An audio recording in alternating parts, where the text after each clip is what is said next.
అని ఆ బలాన్ని పొందుకోలేక అనేక మంది సేవకులు వెనకబడిపోయారు.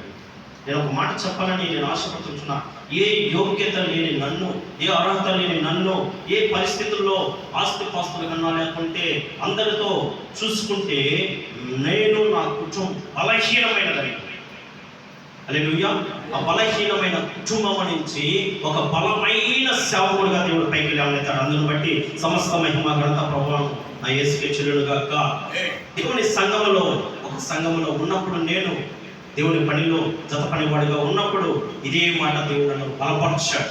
నన్ను బలపరచువాడి యందు నేను సమస్తము చేయగలను, సమస్తము చేస్తానన్న దేవుడు 2020 నుంచి 2026 వరకు 6 సంవత్సరాలు దేవుని పరిచయలో ఒడిదుడుకులు, సమస్యలు, పోరాటాలు, నిందలు, అవమానాలు, ఆఖరికి దెబ్బలు తిని 15 రోజులు అడ్మిట్లో కూడా ఉన్నాను. ఎందుకో తెలుసా? దేవుని సువార్త విషయం. హల్లెలూయా. నాతో ఉన్నవారే నన్ను కొట్టించి ఆ గ్రామంలో ఉండకూడదని, ఆ పట్టణంలో ఉండకూడదని అనేక మంది గణహీనపరిచారు. అదే స్థలంలో గణపరిచి దేవుని యొక్క కృపను బట్టి దేవుడు వాడుకుంటున్నాడు. అదే మాట తన